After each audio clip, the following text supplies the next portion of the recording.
उनकी उदासी थी केवल भीलवाड़ा के भक्तों को शिव पुराण नहीं मिल पाई। और जब वो सीहोर आए, मिले, समिति से बात हुई, तो बाबू गिरी जी महाराज महंत श्री ने एक ही बात कही, महाराज जी कथा भीलवाड़ा में होना है, आप तो आज ही अगले वर्ष की तारीख दे दीजिए। तो हम तो संपूर्ण भीलवाड़ा के रहवासियों को बधाई देते हैं कि आपकी नगरी में ऐसे महंत विराजमान हैं जो आपको शिव पुराण की कथा सुना। एक बार जोरदार ताली बजाकर महंत श्री बाबू गिरी जी महाराज जी के पवित्र चरणों को नमन करते हैं। एवं विधायक श्री अशोक जी कोठारी जी, उनका भी अथक प्रयास इस पवित्र कथा को आयोजित करवाने में, सफल करवाने में रहा है। पूरी प्रशासनिक व्यवस्था में कोठारी जी का बहुत बहुत योगदान और संपूर्ण क्षेत्र में योगदान रहा। साथ में शिव महापुराण कथा समिति भीलवाड़ा एवं मुख्य यजमान परिवार सभी को हम बहुत बहुत साधुवाद कहते हैं, जिन्होंने इस पवित्र पावन शिव महापुराण की कथा की दिव्यता को अपने भीतर उतारा। कथा मंडप में ही विराजमान हमारे मध्य प्रदेश इंदौर की अद्भुत शान, जिनके कंठ में स्वयं माँ सरस्वती का विराजमान है, ऐसे पंडित श्री सुधीर जी व्यास जी, जिन्होंने संपूर्ण देश में अपने भजनों की प्रस्तुति से, अपनी स्वर लहरी से, अपनी वाणी से संपूर्ण भारतवासियों को लाभान्वित किया है, उनको भी मैं नमन करता हूँ। और तेरी कृपा बिना एक भी अणु लेते श्वास तेरी कृपा से बखान क्या करूं मैं रातों के ढेका चपटी मधुर में खजाना कुबेर का गंगा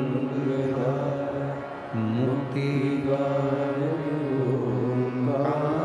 तू बोले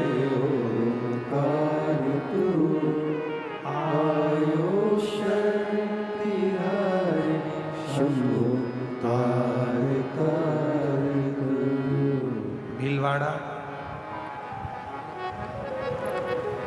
राजस्थान का एक ऐसा शहर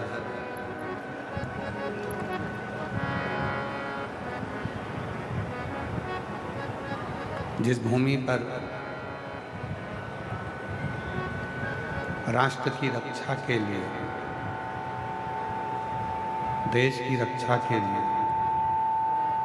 स्वदेश की रक्षा के लिए, भारत की सभ्यता और संस्कृति की रक्षा के लिए, जहां स्वयं श्री बलराज भील भी अपनी पूरी सेना के साथ में भीलों को साथ लेकर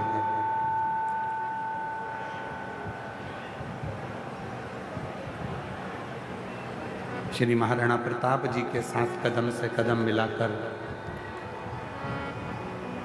तत्परता से युद्ध लड़ते हैं, ऐसे भीलवाड़ा नगर, जो कि भीलों के नाम से ही बसा हुआ है, जिस भीलवाड़ा नगर के आसपास का पूरा क्षेत्र भीलवाड़ा नगर के आसपास की पूरी भूमि और भीलवाड़ा क्षेत्र पूरा शिव की भक्ति से सराबोर, भगवान शंकर की भक्ति से सराबोर।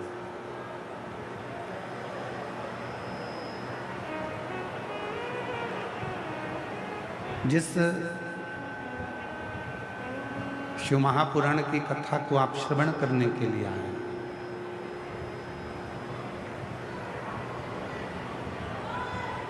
यह कोई साधारण सी कथा नहीं है कि आपने यहां से सुनी और यहां से निकाल दी।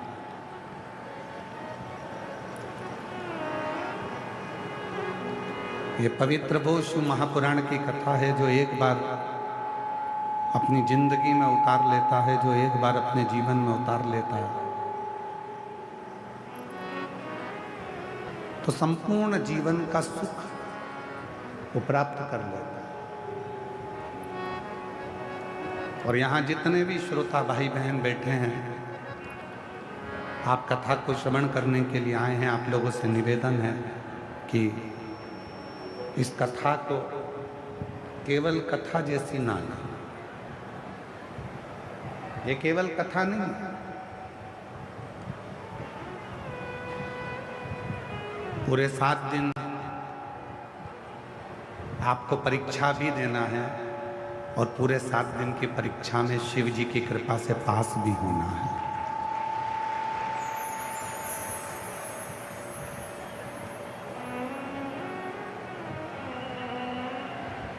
ये कोई साधारण सा कोई विषय नहीं है, साधारण सा कोई प्रसंग नहीं है जिसको सुना और अपने एक कान से सुनकर दूसरे कान से निकाल दिया। ये वो प्रसंग है जिसमें आप भगवान शिव से अपने मन की बात कर सकते हैं।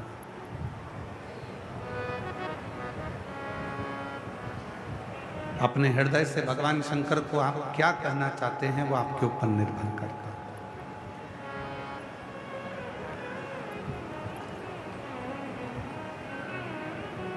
भगवान शिव से आप किस तरह से बातचीत करना चाहेंगे वो आपके ऊपर निर्भर करता है। 3.5 करोड़ रोम छिद्र इस मनुष्य की देह में है। 21,600 श्वास रोज निकलती है प्रतिदिन।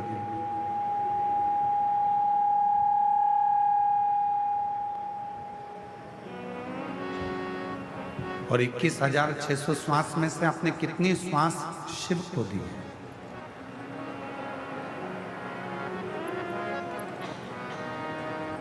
कितनी श्वास आप भगवान शंकर को समर्पित करेंगे? 3.5 करोड़ रोम छिद्र में से कितने रोम छिद्र तक ये शिव महापुराण की कथा पहुंची है कि आपके ऊपर निर्भर करता है।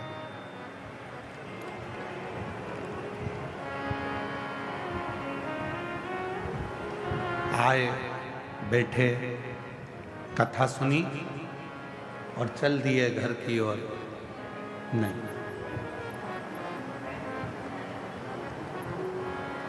सारी पुराणों के होने के बाद श्रीमद् भागवत पुराण होती है तो उसके बाद भी प्रसाद बंटता है। श्री रामचरितमानस होती है तो उसके बाद भी प्रसाद बंटता है। श्री विष्णु पुराण होती है तो उसके बाद भी प्रसाद बढ़ता है। अग्नि पुराण, नर्मदा पुराण, लिंग पुराण, जितनी भी पुराण हैं, सारी पुराण होती है, उनके विराम पर प्रसाद का वितरण होता है। केवल एक पुराण ऐसी है, शिव महापुराण, जिसके विराम पर प्रसाद का वितरण नहीं होता, बल्कि प्रसाद देने वाला स्वयं शिव घर जाकर देता है।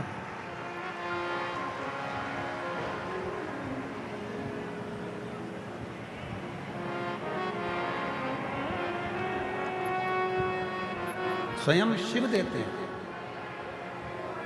आपकी और हमारी सामर्थ्यता नहीं है कि हम आपको कुछ देकर भेज दें। समिति की भी सामर्थ्यता नहीं है कि वो आपको कुछ देकर यहां से भेज दे। पर इतना विश्वास जरूर है जो भी शिव महापुराण की कथा में आया और जिसने भी दिल से इस कथा को श्रवण करा, दिल से बाबा को प्रार्थना करी, उसका प्रसाद उसके घर में 3 महीने के अंदर मेरा भोलेनाथ जरूर दिलेगा।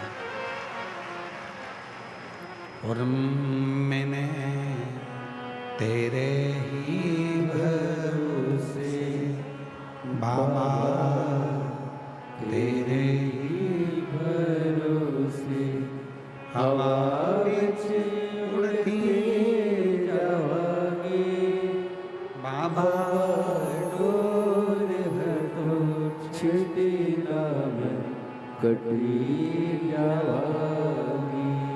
भोले मैं तेरी पतन, शंभू मैं तेरी पतन, हवा विच उड़ती जावांगी बाबा, डोर हटो छिटी नाम कटी जावांगी। भोले मैं तेरी पतन, शंभू मैं तेरी पतन। ये 24,000 श्लोक का एक समुद्र है।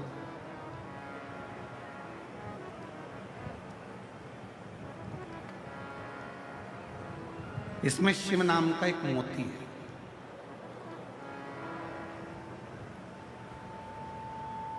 अब समुद्र के किनारे पर घूमने वाले और समुद्र के तट पर जाने वाले बहुत सारे होते हैं।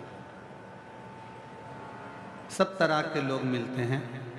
कुछ ऐसे मिलते हैं जो समुद्र के किनारे किनारे घूमते हैं और वहां की हवा का आनंद लेते हैं।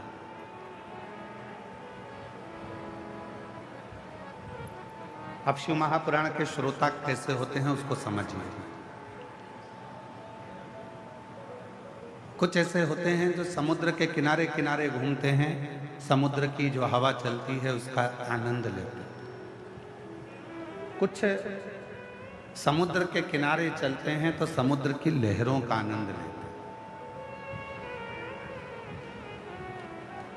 कुछ ऐसे होते हैं जो समुद्र की लहरों के साथ साथ समुद्र के जल में उतरते हैं और समुद्र के जल में स्नान कर कर आनंद लेते हैं। कुछ ऐसे होते हैं जो समुद्र के पानी में अंदर की तरफ जाते हैं। अब भीलवाड़ा की इस पवित्र धरा पर, भीलवाड़ा की इस पवित्र भूमि पर, इस सुंदर कथा स्थल पर, इस पंडाल में आपको देखना है कि आप कौन से समुद्र के किनारे घूमने वाले हो। ये 24,000 श्लोक का जो ये समुद्र है शिव महापुराण, इसमें शिव नाम का मोती, शिव रूपी मोती बिल्कुल अंदर बसा हुआ है। कुछ लोग आएंगे, घूमेंगे, बहुत जोरदार कथा चल रही है, हवा का आनंद लेंगे, चले जाएंगे। दूसरे नंबर पर आएंगे, समुद्र की लहरों का आनंद लेंगे। कितनी भीड़, समुद्र की लहरों का आनंद लेंगे, चले जाएंगे।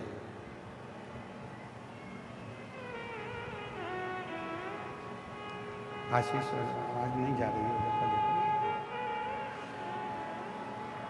समुद्र की लहरों का आनंद लेंगे। कुछ ऐसे रहेंगे जो समुद्र के जल में जाकर गोता लगाकर स्नान कर कर आएंगे, अर्थात बैठेंगे और अपने घर को चले जाएंगे। कोई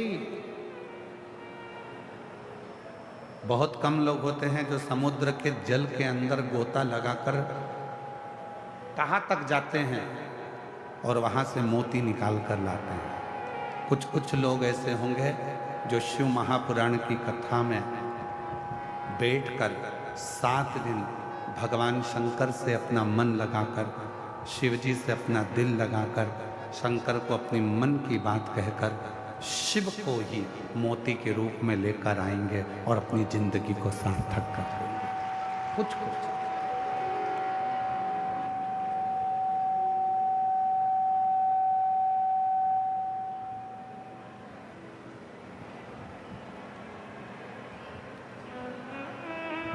कुछ लोग।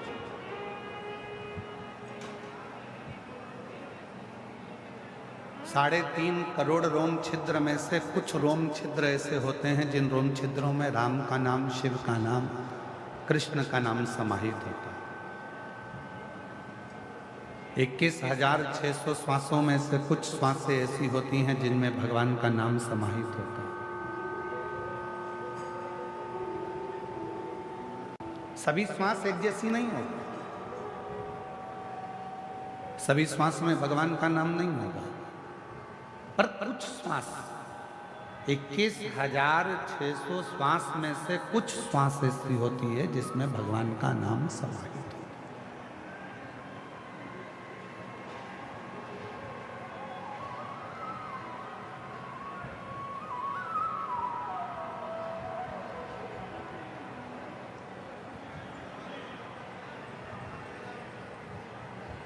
इक्कीस 21,600 श्वास में से कुछ श्वास ऐसी होती हैं जो भगवान के नाम के स्मरण में डूबी रहती हैं।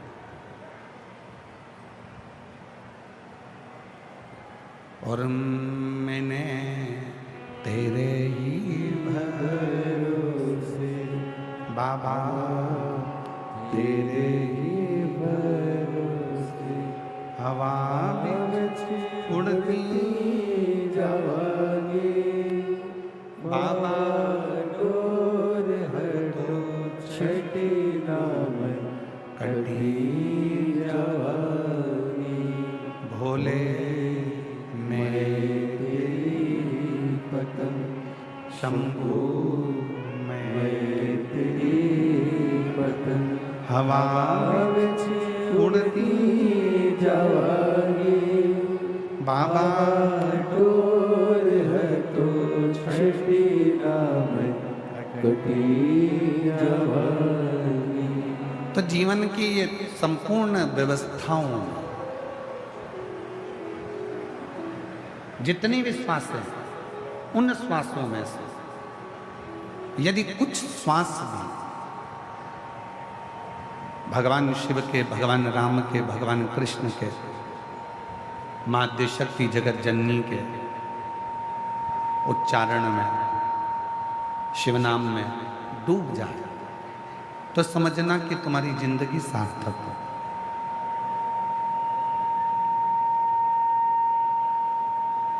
कितनी सुंदर बात कही है तुमरुका जी ने माता चंचुला देवी से।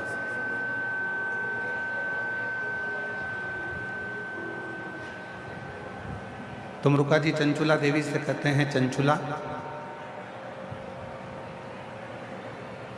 ये चित्त, ये मन, ये आत्मा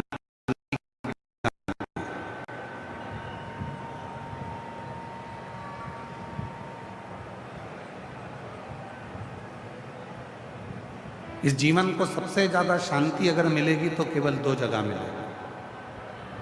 एक, बच्चा जब तक माँ की गोद में रहता है तब तक उसको शांति मिलती है, और दूसरा, संसार का मनुष्य जब तक शिव की शरण में रहता है तब तक उसको शांति मिलती है, अन्यथा उसकी शांति सब समाप्त हो जाती है।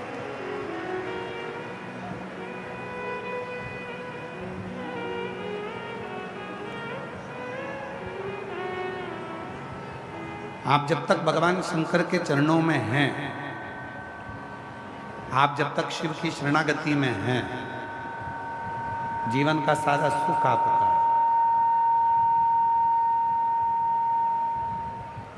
जीवन का सारा आनंद आपका है। और आप महसूस करेंगे 7 दिन की शिव महापुराण की कथा